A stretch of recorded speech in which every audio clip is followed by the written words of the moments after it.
हो जाएगा भाई। जैसे सपोज करो अगर मैंने कह दिया, देखो जिस तरह की चीज लिखी हुई है, जैसे एग्जांपल देखना, ठीक है। पार्शियल फ्रैक्शन का केस नंबर 1 पे ये एग्जांपल जरा आप चेक करना। सपोज करो ऊपर लिखा हुआ है x+1, और डिनोमिनेटर में आपके पास सपोज करो क्या लिखा हुआ है, ये आपको एक फ्रैक्शन दे देगा इस तरीके से ना, लिखा हुआ है x-1, 2x+1, और एक लिखा हुआ है x+2, कुछ इस तरह का अज्यूम करो कि लिखा हुआ है, ठीक है। अब कह रहे हैं कि इसको पार्शियल फ्रैक्शन में करना है। अब देखो पार्शियल फ्रैक्शन की फॉर्म क्या होगी, देखो अंशा आपको ये चेक करना है कि नीचे डिनोमिनेटर के अंदर कितने ब्रैकेट्स आपस में मल्टीप्लाई हो रहे हैं। It's x-1, 2x+1 and x+2, कितने ब्रैकेट्स आपस में मल्टीप्लाई हो रहे हैं, 3 ब्रैकेट्स हो रहे हैं। तो इसका मतलब क्या होगा कि मैं इसको कैसे करूंगा, a/x-1, पहला अल्फाबेट a, उसके नीचे x-1, अच्छा फिर उसके बाद प्लस b अपॉन कितना 2x+1, और फिर प्लस c अपॉन x+2।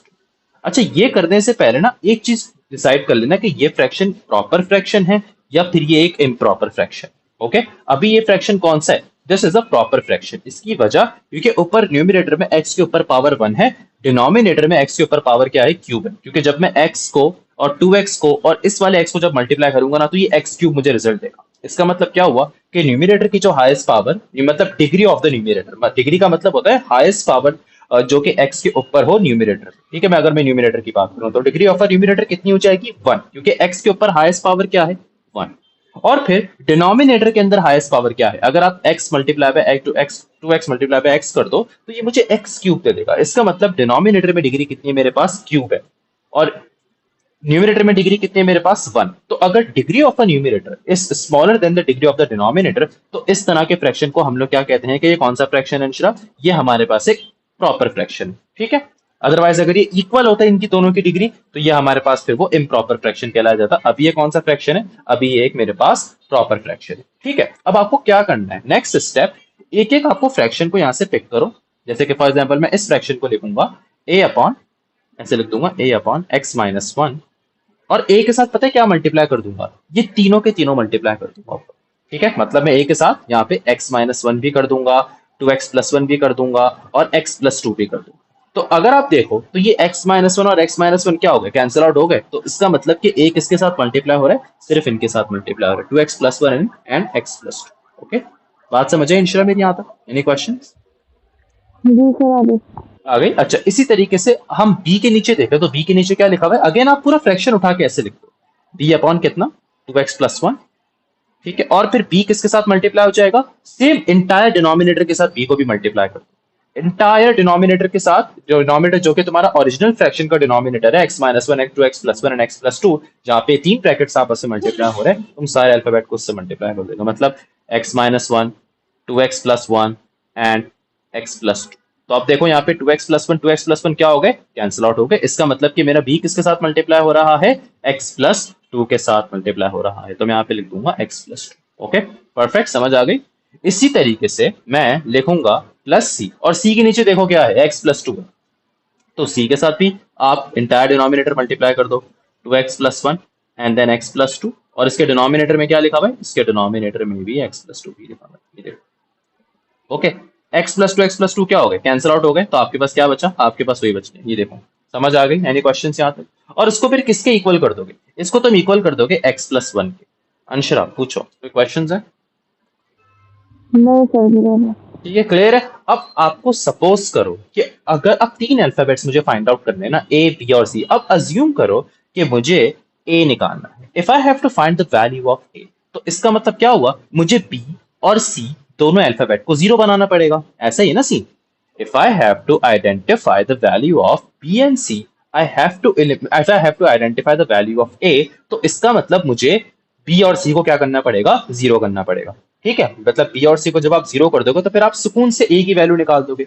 तो आपने कहा कि यार बी और सी को हम कैसे 0 करें, हम चेक करेंगे एक कॉमन ब्रैकेट, बी के साथ भी जो मल्टीप्लाई हो रहा हो और सी के साथ भी जो मल्टीप्लाई हो रहा हो, और उस कॉमन ब्रैकेट को 0 बनाने की कोशिश करेंगे ताकि बी भी 0 हो जाए और सी भी 0 हो जाए। तो कॉमन ब्रैकेट कौन सा है, ये x-1।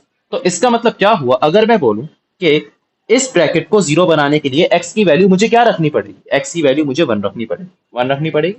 क्योंकि अगर मैं x की वैल्यू को 1 रखूंगा ना, तो ये ब्रैकेट पूरा 0 हो जाएगा, जिसकी वजह से पूरा b भी 0 हो जाएगा, और सिमिलरली ये ब्रैकेट पूरा 0 हो जाएगा, जिसकी वजह से पूरा c भी 0 हो जाएगा। आपके पास क्या आ जाएगा, ए आ जाएगा। ओके, तो इस तरीके से देखेंगे हम लोग। तो 2 टाइम्स 1 + 1, और ये कितना हो जाएगा 1 + 2। तो ये कितना हो गया, 2 1 2, 2 + 1 3, और हो जाएगा 1 + 2 कितना हो जाएगा, ये हो गया आपके पास ये 3 ही हो गया है। और राइट साइड पे क्या लिखा हुआ है, देखो राइट साइड पे लिखा हुआ है x + 1। ओके, तो x + 1 का मतलब क्या, अब मैं यहाँ पे x की जगह अगेन 1 लगा दूंगा, और 1 + 1 कितना हो गया, देखो अब आप उसको कैलकुलेट करो, तो ये हो गया 9 है। ठीक है, इज इक्वल्स टू 2, और देखो a की वैल्यू क्या आ गई, 2/9 आ गई, फ्रैक्शन में आ गई। कोई मसला है, कोई सवाल है, एनी एनी प्रॉब्लम? नहीं सर क्लियर है। क्लियर हो गया, जबरदस्त। इसी तरीके से आपने अब सोचा कि अब मैं क्या निकालूंगी, सपोज करो अब मैंने कहा कि यार मुझे अगर बी निकालना है, आप सी भी पहले निकाल सकते हो, ठीक है, लेकिन मैं आप कह रहा हूं कि चलो एक एक करके अल्फाबेट्स के तौर पे आगे बढ़ते हैं ना भाई। तो अगर मुझे बी निकालना है, अगर मुझे बी निकालना है, I have to get rid of A and C, मतलब मुझे ए और सी को जीरो बनाना है। तो हमने फिर चेक किया कि ए और सी किस ब्रैकेट के साथ मल्टीप्लाई हो रहे हैं। हमने देखा वो ब्रैकेट कौन सा है, 2x+1, इधर भी 2x+1 और इधर भी 2x+1। तो अगर मैं इस 2x+1 को अगर जीरो बना दूंगा ना, तो मतलब अगर ये देखो x की ऐसी वैल्यू डिसाइड करेंगे कि जिससे 2x+1 पूरा क्या हो जाएगा, जीरो हो जाएगा। ठीक है, तो फिर क्या हो जाएगा, पूरा a भी जीरो हो जाएगा, और इधर भी x की ऐसी वैल्यू रखेंगे कि ये वाला ब्रैकेट 2x+1 ये भी जीरो हो जाएगा, तो पूरा c भी जीरो हो जाएगा। आ जाएगा क्या आपके पास, b आ जाएगा। ठीक है, तो x की ऐसी क्या वैल्यू रखेंगे जिससे ये ब्रैकेट 2x+1 पूरा जीरो हो जाएगा, इट विल बी -1/2। कैसे आइडेंटिफाई किया, अगर आपको आइडेंटिफाई करना नहीं आ रहा कि x की ऐसी क्या वैल्यू होगी कि जिससे पूरा 2x+1 जीरो हो जाएगा, तो उसका सिर्फ ये सीन है। देखो आप क्या करोगे, 2x+1 = 0, ठीक है, और x की जगह क्या लगा दोगे, -1/2 लगा दोगे। ओके, ये बात समझ आ गई। तो इससे a भी जीरो हो जाएगा, इससे c भी जीरो हो जाएगा, और आपके पास b आ जाएगा। ओके, तो ये हो जाएगा b इंटू -1/2 -1, और -1/2 +2, और इससे a भी जीरो हो गया, c भी जीरो हो गया, और राइट साइड पे क्या है, -1/2 +1, डेट्स इट। तो ये कितना हो गया, ये हो गया b इंटू, ये हो जाएगा -3/2, और ये कितना हो जाएगा, आपको इसको कैलकुलेट करो। तो इसको जब हम देखेंगे तो देखो ये तो -3/2 हो गया, और ये कितना हो जाएगा, ये हो जाएगा ये भी 3/2 हो जाएगा। ओके, और ये राइट साइड पे क्या हो जाएगा, ये राइट साइड पे हो जाएगी 1/2। यहाँ तक एनी क्वेश्चन, नो सर। सब कुछ समझ आ रहा है? तो अब देखो ये कितना हो जाएगा, ये हो गया -9/4, -9/4 भी इज इक्वल्स टू 1/2, और आपके पास देखो बी की भी वैल्यू आ चुकी है, कितना आसान है। तो -9/4 भी इज इक्वल्स टू, मतलब आप 4 को वहां मल्टीप्लाई कर दो ना, तो कितना होगा, ये देखो आई गेस ये 2/9 ही बनेगा, वैसे -2/9 बन जाएगा। ओके, तो देखो इस तरह से आपने बी की भी वैल्यू निकाल दी। यहाँ तक कोई सवाल, कोई मसला है? नो सर क्लियर है। क्लियर है ना? ओके, जी। Okay perfect. तो अब हम देखेंगे ये सी किस तरीके से निकाली। अब सी का देखना जरा। अब अगर आपको सी निकालना है, you have to get rid of A and B. तो अब ए और बी को देखो कि किस ब्रैकेट के साथ मल्टीप्लाई हो रहे हैं। ए और बी का देखना, किसका देखूंगा मैं, ए और बी का। तो ए और बी x x+2 के साथ, तो x की ऐसी क्या वैल्यू रखेंगे हम Anshara, -2। For x is equals to कितना, for x is equals to -2। Okay, सही है, तो -2 पे रखेंगे। तो जब हम x की जगह -2 रख देंगे, तो a जीरो हो जाएगा, b जीरो हो जाएगा, आपके पास c आ जाएगा -2 -1 हो जाएगा 2 इंटू -2 एंड देन +1, और राइट साइड पे क्या है, -2 +1। ये कितना हो जाएगा, c मल्टीप्लाई हो रहा है किसके साथ, -3 के साथ, और ये कितना हो जाएगा, -4 +1 कितना हो जाएगा, -3 इज इक्वल्स टू -2 +1 कितना हो जाएगा, -1। ये हो जाएगा 9c is equals to -1 and c is equals to -1/9। Okay, ये क्लियर हो गया, एनी क्वेश्चंस, सबको समझ आ रहा है? नो क्लियर है। परफेक्ट है, हो गया ये।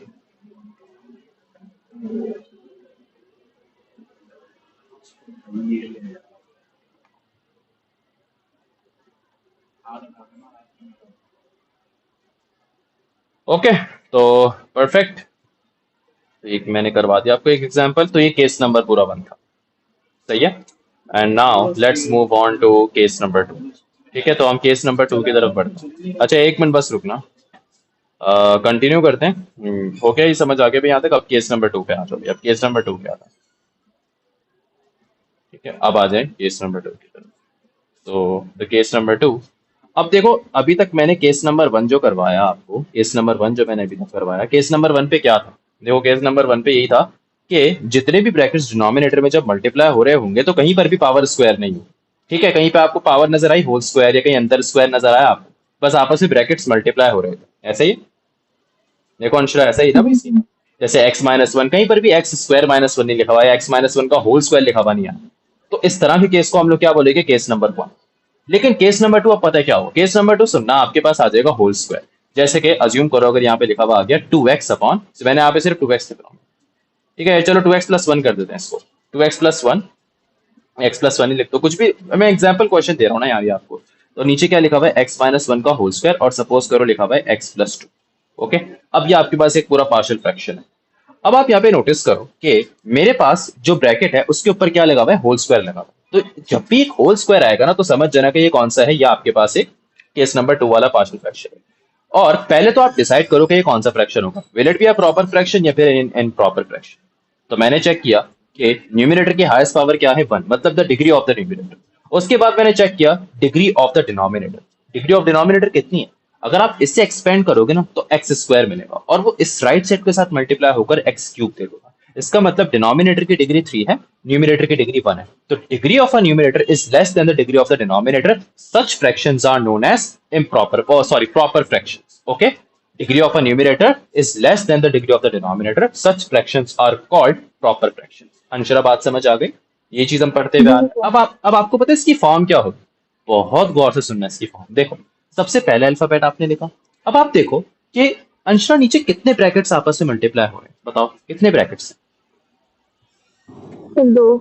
नहीं, 2 नहीं, हम इसको 3 बोलेंगे क्योंकि यहाँ पे स्क्वायर भी तो लगा हुआ है। तो x-1 multiply by x-1 plus multiply by x+2। तो 3 अल्फाबेट से असल में अंदाजा पता है मुझे क्या होगा? कि जब भी स्क्वायर आएगा ना, तो उसका मतलब कि हम 3 अल्फाबेट्स लिखेंगे, A, B एंड C। ठीक है, जी। तो फिर क्या हो जाएगा? A अपॉन कितना हो जाएगा? ये A अपॉन, ये देखो, x-1, ठीक है, प्लस B अपॉन, अब आप पता है इसकी फॉर्म देखो क्या हो? सबसे पहले आप लिखोगे A अपॉन एक दफा x-1 जिसके ऊपर स्क्वायर लगा हुआ है। ओके, उसके बाद करोगे B अपॉन x-1 का होल स्क्वायर करोगे। ये बात याद है। देखो, ये वाला जो ब्रैकेट है ना, x-1 का होल स्क्वायर वाला, पहले अल्फाबेट, उसके नीचे x-1 plus B upon x-1 whole square. ठीक है, एक दफा A upon x-1 plus B upon उसी ब्रैकेट का स्क्वायर। ठीक है, समझ आई बात? जैसे आपने सबसे पहला ब्रैकेट देखा, उसके ऊपर होल स्क्वायर लगा हुआ है ना, तो A upon x-1 plus B upon x-1 का होल स्क्वायर। यहां तक क्लियर? Any question? उसके बाद बस लास्ट में आप क्या लिख दो? प्लस सी अपॉन x+2। ओके, ये आपने कर दिया, समझ आ गई यहां तक? Any question? अब वही मेथड को फॉलो करना है। तो अब हम क्या करेंगे? देखो, A अपॉन नीचे क्या लिखा हुआ है? x-1 लिखा हुआ है, ऐसे ही देखो नीचे x-1 लिखा हुआ है, और मैं हर एक एक फ्रैक्शन को पिक करूंगा और न्यूमिनेटर पे जो अल्फाबेट लिखा हुआ है उसको इंटायर डिनोमिनेटर के साथ मल्टीप्लाई, यानी कि x-1 का होल स्क्वायर एंड x+2 दोनों के साथ। तो x-1 और ये x-1 का स्क्वायर कैंसिल हो गया, यानी कि एक ब्रैकेट कम हो गया। ठीक है, इसी तरीके से मैं b के नीचे देखो क्या है? x-1 का होल स्क्वायर है। ओके, तो b को मैं किसके साथ मल्टीप्लाई करूंगा? फिर इंटायर डिनोमिनेटर, ये रहा इंटायर डिनोमिनेटर। ठीक है, हर अल्फाबेट को मैं इंटायर डिनोमिनेटर के साथ मल्टीप्लाई करूँ और फिर नीचे से कैंसिलेशन करूँ। तो ये क्या हो जाएगा? x-1 का होल स्क्वायर और साथ में x+2। देखो, सिंपल हो रही है चीजें। तो अब मैं क्या कर रहा हूं कि इस x-1 का होल स्क्वायर, x-1 का होल स्क्वायर फिर कैंसिल आउट कर रहा हूं, तो इसका मतलब मेरे पास ये चीज बची, दैट्स जस्ट x+2। ओके, ये बात क्लियर हो गई? इसी तरीके, पक्की बात है ना? इसी तरीके से C के नीचे क्या लिखा हुआ था? x+2। तो फिर मैंने क्या किया कि अब C को किसके साथ मल्टीप्लाई कर दूंगा? x-1 का स्क्वायर, और ये हो जाएगा x+2 के साथ। ये कैंसिल आउट हो चुके हैं, तो इसका मतलब क्या? x-1 का होल स्क्वायर के साथ ही मल्टीप्लाई हो जाएगा। या आप इनफैक्ट, मैं तो मिटा रहा हूँ कैंसिल आउट करके, लेकिन आप पेंसिल से कैंसिल करके उसको शो कर देना कि A किसके साथ हो रहा है, B किसके साथ हो रहा है, और C किसके साथ हो रहा है। ओके, तो अच्छा, आपको समझ में आ गया हो गया सब कुछ ना? अब इसको मैं किसके इक्वल करूंगा? ये करने के बाद मैं इसको न्यूमिनेटर के इक्वल कर दूंगा, that's just x+1। Now what's the next step Anshul? हम क्या करने वाले हैं? देखो, एक एक करके अल्फाबेट्स निकालेंगे। अब सपोज करो कि आपको पहले ए निकालना है। मैं सपोज बोल रहा हूँ, उसका मतलब क्या क्या, कोई सा भी अल्फाबेट पहले निकाल सकते हो आप। ए भी निकाल सकते हो, बी भी निकाल सकते हो, सी भी निकाल सकते हो, लेकिन मैं कह रहा हूँ चलो ए को ट्राई करते हैं सबसे पहले, क्योंकि पहला अल्फाबेट ए ही होता है, तो चलो सीक्वेंस वाइज चलते हैं, ए को निकालते हैं, ठीक है। अब आपने कहा कि सर अगर मुझे ए को निकालना है तो बी और सी में कोई भी ऐसा कॉमन ब्रैकेट मल्टीप्लाई नहीं हो रहा है, यानी कि एक्स की ऐसी कोई वैल्यू आप डिसाइड नहीं कर सकते हो कि जिससे बी भी जीरो हो रहा हो और सी भी जीरो हो रहा हो। अंशरा बात क्लियर हो रही है मेरी क्या हो रहा है? क्योंकि बी और सी के साथ ना एक कॉमन ब्रैकेट मल्टीप्लाई नहीं हो रहा। जैसे कि प्रीवियस क्वेश्चन पे अगर मुझे ए निकालना था तो बी और सी पे कॉमन ब्रैकेट क्या मल्टीप्लाई हो रहा था, एक्स माइनस वन हो रहा था। देखो मेरा X minus one, X minus one, तो हमने सबसे पहले केस में X is equal to one रख के बी और सी को दोनों को जीरो कर दिया और ए को निकाल दिया। लेकिन इधर ऐसा केस नहीं हो रहा। मैंने जब ए को फाइंड आउट करने की कोशिश की ना, तो बी और सी दोनों कोई ऐसे कॉमन ब्रैकेट से मल्टीप्लाई नहीं हो रहे, यानी कि देखो ना, बी सिर्फ मल्टीप्लाई हो रहा है एक्स प्लस टू के साथ और सी मल्टीप्लाई हो रहा है एक्स माइनस वन का होल स्क्वायर के साथ। इसका मतलब एक्स की ऐसी कोई वैल्यू नहीं है कि जिससे बी और सी दोनों जीरो हो जाए। बात क्लियर हो गई कि नहीं? ओके, तो फिर मैं क्या करूंगा, फिर मैं क्या करूंगा, अब जरा सुनो। मैं बी निकालने की कोशिश करूंगा, ठीक है, मैं बी अब निकालूंगा। तो अगर मुझे बी निकालना है, मुझे चेक करना पड़ेगा ए को और सी को चेक करना पड़ेगा। किसको चेक करना पड़ेगा? मुझे ए और सी को चेक करना पड़ेगा। मैं निकाल क्या रहा हूं? मैं बी निकाल रहा हूं। मुझे चेक किसको करना पड़ेगा? ए को और सी को चेक करना पड़ेगा। क्लियर हो गई बात? यानी कि आपने बी को निकालना है, अब बी की तरफ बढ़ गए। ए का देखेंगे बाद में, एंड में देखेंगे क्या करना है, ठीक है। जो अल्फाबेट्स निकल रहे पहले उनको निकाल दो। मैंने कहा चलो बी निकालने की कोशिश करते हैं। तो हमने देखा कि यार अगर बी निकालना है तो ए और सी पे कोई ऐसा कॉमन ब्रैकेट बिल्कुल है। कौन सा है वो? X minus one. भले उसमें स्क्वायर लगा हुआ है, लेकिन एक्स की वैल्यू अगर मैं वन रख दूंगा तो पूरा ब्रैकेट जीरो हो जाएगा। तो अगर मैं कह दूं for x is equal to one, इससे ये पूरा एक्स माइनस वन वाला ब्रैकेट क्या हो जाएगा? जीरो हो जाएगा। तो इससे ए भी जीरो हो जाएगा आपके पास और सी भी जीरो हो जाएगा। तो राइट साइड पे क्या हो जाएगा? One plus one. क्लियर हो गई अब बात या नहीं? बताओ, कोई क्वेश्चन है तो डिस्कस करो। सही है, देखो ए भी जीरो हो गया, बी भी जीरो, ए भी जीरो हो गया, सी भी जीरो हो गया, आपके पास क्या आ गया? बी आ गया। इनफैक्ट मैं ए और सी को लिख भी नहीं रहा हूँ क्योंकि एक्स इक्वल्स टू वन रखने से ए सी दोनों जीरो हो गए। यस, बोलो अंशुरा। जी जी सर क्लियर है। क्लियर है? परफेक्ट, ठीक है। तो अब देखो ये कितना हो जाएगा? Three B is equals to two and B की वैल्यू क्या आ गई? टू अपॉन थ्री आ चुकी है।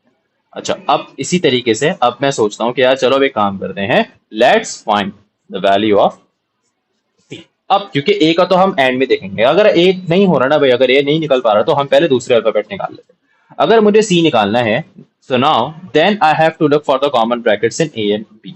तो ए और बी पे अगर मैंने कॉमन ब्रैकेट देखा, क्या है वो कॉमन ब्रैकेट? वो है एक्स प्लस टू। देखो एक्स प्लस टू बी के साथ भी मल्टीप्लाई और एक्स प्लस टू ए के साथ भी मल्टीप्लाई हो, तो उसका मतलब for x is equal to क्या रख देंगे? Minus two. ओके, तो माइनस टू रखने से ए जीरो हो गया, बी जीरो हो गया, सी आ गया। देखो कितना आसान हो गया। ओके, तो इनफैक्ट आप ए बी को लिखने की जरूरत नहीं है, आप डायरेक्ट यहाँ पे लिख दो माइनस टू माइनस वन का whole square is equal to minus two plus one. That's minus three square, that simplifies to nine C is equal to minus one, और सी की वैल्यू क्या आ गई? माइनस वन अपॉन नाइन आ चुकी है। Clear हो गया? Now the last. अब मैं आपको बताऊं, देखो अब बचा क्या? आखिर में सिर्फ और सिर्फ ए बचा। जब सारे ऑप्शंस चले जाए ना, अब आपने कहा कि यार अब ए को तो निकालने सर, ऐसा तो नहीं ना, ए को छोड़ तो नहीं सकते ना भाई, मार्क्स कटेंगे इस तरह से तो। ओके, पूरे मार्क्स नहीं मिलेंगे। पांच मार्क का अगर सवाल है तो पांच में से आपको कितने देगा एग्जामिनर? आपको सिर्फ और सिर्फ या तो तीन देगा या चार दे देगा। ठीक है, अब जरा सुनो। तो इसमें अब जब हमें लास्ट अल्फाबेट निकालना हो ना, ठीक है, देखो टोटल कितने अल्फाबेट से? तीन थे। आपने जब दो निकाल लिए, जब कोई एक आखिरी बचा होगा ना, और हमारे पास ऑप्शंस खत्म हो जाएंगे एक्स की वैल्यू डिसाइड करने की, ठीक है, यानी कि जो मैंने बताया ना, वही दो कॉमन ब्रैकेट को देखना पड़ता है। तो ए को मतलब ए की वैल्यू निकालने के लिए बी और सी पे कोई ऐसा कॉमन ब्रैकेट नहीं था जो भी अभी हम लोगों ने सबसे पहले स्टार्टिंग में देखा था। तो हम क्या कहेंगे? For x is equals to, अब डिसाइड कर देंगे जीरो। अब हम कहते हैं कि चलो अब एक्स को जीरो ही रखते हो, ठीक है। लेकिन ये आप उस वक्त कर सकते हो जब आपके बाकी के अल्फाबेट्स निकल रहे। इनफैक्ट आप एक्स इक्वल्स टू जीरो के बजाय कोई भी नंबर ले सकते हो except for one and minus two, जो क्योंकि आप ये पहले ले चुके हो। मतलब अगर मैं ये कह दूं जीरो के बजाय कि चलो सपोज करो माइनस वन ले लो, तब भी आपकी ए की वैल्यू वही आएगी जब आप जो आप एक्स इक्वल टू जीरो के साथ करो। मतलब एक्स इक्वल टू जीरो करोगे तब भी ए की वही वैल्यू आएगी, एक्स इक्वल टू वन करोगे तब भी ए की वही वैल्यू आएगी। तो टेंशन लेने की जरूरत नहीं है। तो मैं कहता हूँ यार जीरो ही ले लो, क्योंकि जीरो आसान नंबर होता है, सिंप्लीफाई यहाँ पे आसान हो जाएगी। अभी देखना ए इंटू क्या हो जाएगा? जीरो माइनस वन, ये हो जाएगा जीरो प्लस टू, और बी किसके साथ मल्टीप्लाई हो रहा है? बी किसके साथ मल्टीप्लाई हो रहा है 0+2 और सी किसके साथ मल्टीप्लाई हो रहा है 0-1 square is equal to 0+1।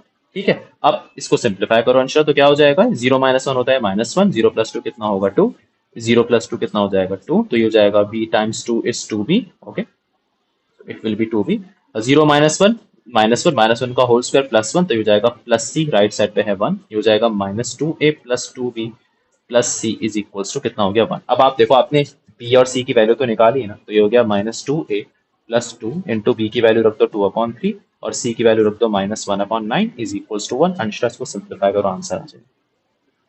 Okay, तो ये हो जाएगा +4/3 -1/9 equals to 1। Simplify, get the value. Okay, ये देखो 3 3 9, तो ये तो 3 4 12, 12 -1 कितना हो जाएगा 11, तो हो जाएगा +11/9। ओके, एलसीएम ले लिया मैंने, तो 11/9 और राइट साइड पे है इक्वल्स टू 1, ये वहां जाके सब्ट्रैक्ट हो जाएगा मेरे ख्याल में। अब यहाँ से तो आप कर लोगे, तो ये -2a इज इक्वल्स टू 1 -11/9 और ये हो जाएगा -2/9 ना, तो आपकी a की वैल्यू आई थिंक 1/9 आ रही है। मैंने डायरेक्ट कैलकुलेट कर लिया इसको। ओके, जी सर। समझ आ गया, अब आसान लग रहा है partial fraction. So this was case number 2, ये केस नंबर 2 कहलाया जाता है। ओके, तो केस नंबर 2 इस तरीके से आप करोगे।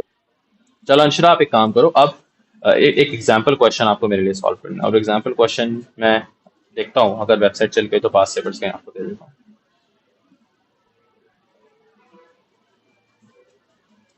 चल रहा है यार, वेबसाइट आज काम नहीं कर रही, सर्वर डाउन हो रहा है। ओके,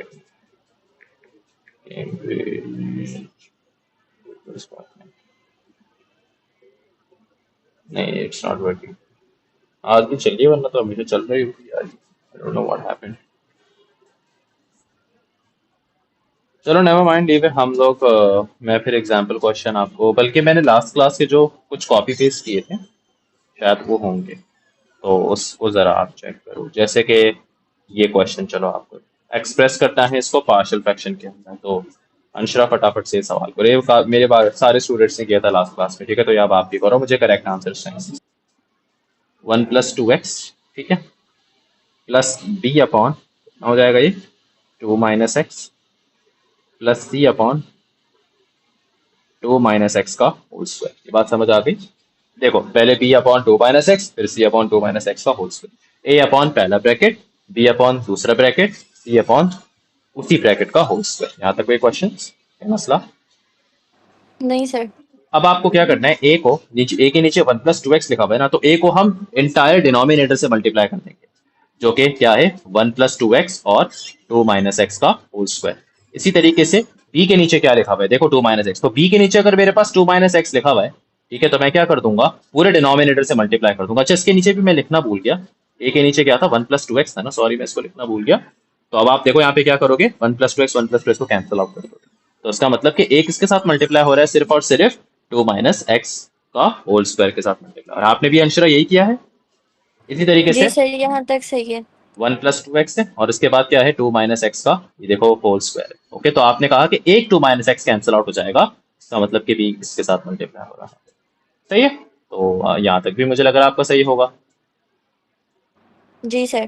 फॉर्म तो मुझे लग रहा है आपने पूरी सही बनाई। और मुझे जल्दी से बस डायरेक्ट बता दो कि c को किसके साथ आपने मल्टीप्लाई कर दिया, 1+2x के साथ, ऐसे ही ना, और राइट जी साइड पे सर, आपने यही। कर दिया 2x², तो मुझे लग रहा है कैलकुलेशन मिस्टेक है आपकी। ओके, अब सबसे पहले क्या करना है, देखो, if I have to find the value of a, I have to get rid of b and c। तो हमने b और c पे कॉमन ब्रैकेट देखा, वो क्या है 1+2x 1+2x, ऐसे ही हमने देखा कि जी अगर मुझे a निकालना है, तो I have to get rid of, मुझे इस ब्रैकेट को जीरो बनाना पड़ेगा और इस ब्रैकेट को जीरो बनाना पड़ेगा। तो x की ऐसी क्या वैल्यू रखूंगा कि ये वाला ब्रैकेट जीरो बन जाएगा, और -1/2। -1/2। तो आपने कहा कि चलो for x is equals to क्या करेंगे, -1/2 कर देंगे। तो सबसे पहले हमने डिसाइड किया कि x की जो वैल्यू है वो -1/2 कर देंगे। इससे b और c वाले जो, क्योंकि b और c कॉमन एक ब्रैकेट से मल्टीप्लाई हो रहा है, जहां पर मैं x की वैल्यू -1/2 रहूंगा, तो ये ब्रैकेट पूरा जीरो होके b भी पूरा जीरो हो जाएगा, ये पूरा ब्रैकेट जीरो होके c भी पूरा जीरो हो जाएगा। तो आपने यहाँ पे कहा a 2 minus and then -1/2 bracket close whole square. उसके बाद b भी जीरो हो गया, c भी जीरो हो गया, राइट साइड पे आपने फिर से -1/2 का होल स्क्वायर किया, +17 इंटू -1/2 एंड देन -17। ओके, अब देखो माइनस माइनस प्लस, तो ये हो जाएगा 2 + 1/2 इसका होल स्क्वायर। राइट साइड पे 2 -1/2 का होल स्क्वायर कितना हो जाएगा 1/4। ये कितना हो जाएगा -17/2 और ये हो जाएगा -17। अंशुरा देखो यहाँ तक क्लियर हो गया? जी सर। Okay perfect. अब 2 + 1/2 कितना होता है 5/2। तो a मल्टीप्लाई बाय 5/2, लेकिन रिमेंबर इसके ऊपर होल स्क्वायर लगा। राइट साइड पे क्या हो जाएगा 2 1 जा 2 2 जा, तो कितना हो जाएगा 1/2 -17/2 एंड देन -17। तो राइट साइड, अब लेफ्ट साइड देखो कितनी बन जाएगी, स्क्वायर होगा ना एक fraction, so it's going to be 25/4a। Right side पे क्या हो जाएगा, राइट साइड पे it will be -8 and then -8 -17। ये समझ आ गई बात? तो ये कितना जी हो जाएगा 25/4a इज इक्वल्स टू -25। ठीक है, ये 25 क्या हो गए, कैसे देखो कैसे कैंसिल आउट हो 25 नहीं, देखो 4 डिवाइड मेरे वहां जाके मल्टीप्लाई हो जाएगा। तो 25 इज इक्वल्स टू -25 टाइम्स 4। तो माइनस, अब आप देखो कि ये 25 मल्टीप्लाई हो रहा है ना, ऐसे वहां जाके नीचे डिवाइड हो जाएगा, और डिवाइड हो जाएगा तो 25 से कैंसिल आउट हो जाएगा, मतलब 1 हो जाएगा। तो -1 मल्टीप्लाई बाय 4 करके क्या बचा, सिर्फ और सिर्फ -4 बचा। तो ए की वैल्यू अंशरा क्या आ रही है, इट्स गोइंग टू बी -4। तो मुझे लग रहा है आप कैलकुलेशन मिस्टेक कर रही हो, ऐसे ही। जी सर। इनफैक्ट मैं पहले ही मैंने ए की वैल्यू आइडेंटिफाई कर दी, तो आप लोग के लिए एडिशन इजी स्टेप्स कर दिए, तो मैं यहीं तक छोड़ देता हूँ कि ए की वजह से ये हो जाएगा ना -25 जब हो जाएगा ना, तो 25 कैंसिल करके ए इज इक्वल्स टू -4 ही आ जाएगा। चलो आओ उसके नेक्स्ट स्टेप की तरफ बढ़ते हैं। अब देखो मैं अगला क्या स्टार्ट यहाँ पे देखूंगा। For x is equals to, suppose करो if I have to find the value of B. आपने कहा कि सर अगर मुझे बी आइडेंटिफाई करना है लेकिन सी और ए पे कोई कॉमन ब्रैकेट नहीं है, मतलब एक्स की ऐसी कोई वैल्यू नहीं है कि जिससे मैं इस ब्रैकेट को भी जीरो कर दूं और इस ब्रैकेट को भी जीरो कर दूं, ऐसा ही है ना भाई? जी तो हमने कहा कि यार फिर एक काम करते हैं, बी को बाद में निकालेंगे, सी की तरफ बढ़ते हैं। अब सी निकालने के लिए मुझे फिर से कॉमन ब्रैकेट ढूंढने ए और बी पे। बिल्कुल है कॉमन ब्रैकेट, क्या है 2 - x 2 - x। इसका मतलब कि मैं x की वैल्यू को क्या रख सकता हूँ, x की वैल्यू को मैं 2 रख सकता हूँ, ऐसे ही देखो अंशुरा। तो मैंने x की वैल्यू को जब 2 रखा तो मेरे पास a भी 0 हो जाएगा, b भी 0 हो जाएगा और फिर c आ जाएगा, यानी कि c इंटू 1 + 2 × 2, और राइट साइड पे 2 × 2 का square plus 17 × 2 and then -17। Clear? तो ये क्या हो गया, जी 1 + 2 = 4, तो कितना हो जाएगा 4 + 1 5। क्लियर? इसी तरीके जी से सर। राइट साइड पे अगर मैं देखूंगा तो 2 ये हो जाएगा 2, ये हो जाएगा 2 का स्क्वायर 4 प्लस 34 -17, तो ये हो जाएगा 2 4 = 8, 8 + 34 -17 कितना हो जाएगा, इसको कैलकुलेट करो। 8 आई थिंक 2x² + 17x लिखा होता ना, 2x²। 2x ये हो जाएगा 25। 25 हो रहा है, आर यू श्योर, पक्की बात? जी सर। हाँ 25 हो रहा है, तो इसका मतलब 5c इज इक्वल टू 25, और c की वैल्यू क्या आ रही है 5 आ रही है। अच्छा वैसे पास्ट पेपर्स के क्वेश्चंस के अंदर मैं आपको बताऊं ना, ज्यादातर ए बी सी की जो वैल्यू आती है वो होल नंबर आती है, फ्रैक्शन नहीं आती है। तो कभी अगर एग्जाम में अगर ऐसा हो ना कि आपको लगे कि मेरी वैल्यूज फ्रैक्शन पे आ जाए, तो थोड़ा समझ जाना कि आपने सिली मिस्टेक कर दी। जैसे भी आपने मुझे एकदम बताया 25/4, तो मैंने कैसे आइडेंटिफाई कर लिया कि आपने मिस्टेक करी, क्योंकि अक्सर ज्यादातर, हालांकि ऐसा नहीं कि नहीं आ सकते, आ सकते हैं, लेकिन मैंने क्वेश्चंस इतने ज्यादा बच्चों को करवाए हैं तो उसमें मुझे पता ही चला है कि भाई ज्यादातर जो आंसर्स आते हैं वो एक होल नंबर में आपको आंसर निकालना होता है। ओके, जी क्लियर? सर। इस तरीके से तो आपने यहाँ पे सी की भी वैल्यू निकाली। और अब आ जाओ उसके लास्ट पार्ट की तरफ। तो हम अब लास्ट देखो आपको क्या निकालना है भाई, बी बच गया। याद रखो जब दो अल्फाबेट्स निकल गए ना तो आप एक्स की वैल्यू को कुछ भी दे सकते हो एक्सेप्ट फॉर -1/2 एंड 2, क्योंकि ये तो वैल्यूज आप पहले ले चुके हो ना। तो अब इनके अलावा आप x इज इक्वल टू अगर 1 भी लेना चाहो ना आप ले सकते हो, लेकिन मैंने कहा 0 ले लो, 0 आसान होता है ना भाई, 0 पुट करना आसान हो जाएगा।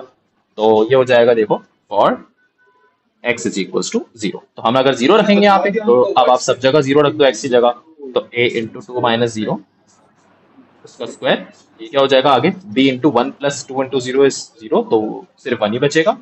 तो b के साथ सिर्फ आपके पास 1 ही है, और इसके साथ एक और ब्रैकेट भी है 2 - 0, ये कितना हो जाएगा 2 हो जाएगा। क्लियर? इसी तरीके से लास्ट में जी c 1 + 2 × 0 कितना हो जाएगा 1, और c तो हो जाएगा +c। और राइट साइड पे क्या हो जाएगा, राइट साइड पे हो जाएगा x जगह 0 लगाओगे 2x² पूरा 0 हो जाएगा, 17x जगह 0 लगाओगे 70x पूरा 0 हो जाएगा, और राइट साइड पे क्या बचा सिर्फ और सिर्फ -70 रह गया। तो ये कितना हो जाएगा 4a + 2b + c is equal to -70। ये बात समझ आई? a की वैल्यू क्या है, a की वैल्यू इज -4 + 2, b की वैल्यू क्या है, b की वैल्यू आपको निकालनी है, c की वैल्यू क्या है, मैंने अभी देखा c की वैल्यू मैंने निकाली थी जो कि है 5। Okay, and then right side में है equals to -70।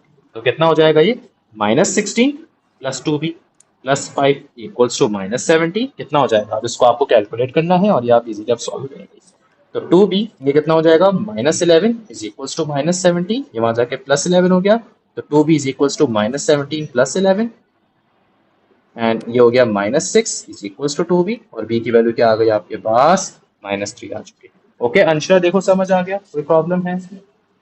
Ji sir clear है। तो अब केस नंबर 2 क्लियर हुआ आपको, तो ये केस नंबर 2 की क्वेश्चन है। चलो अंशरा, आप एक काम करो, एक लास्ट ही सवाल करो, उसके बाद आप ऑफ कर सकते हो, बिकॉज आई थिंक आप लोगों का फिर टेस्ट है। तो ये बस लास्ट सवाल कौन सा है मैं आपको बता देता हूँ, ताकि केस नंबर 2 आपका पूरा पक्का हो जाए। This is the last question जो आप आपको पूरा सॉल्व करना है। बस फिर उसके बाद इनफैक्ट आप एक काम करो, मीटिंग को पहले लीव कर दो, और ये क्वेश्चन का एक स्क्रीनशॉट लेकर जल्दी से सेंड करो, मतलब स्क्रीनशॉट लेकर ठीक सॉल्व है। कर, जल्दी से इसका स्क्रीनशॉट ले लो फौरन से। ले तो लिया फिर सर। ले लिया, तो ठीक है, आई एम एंडिंग द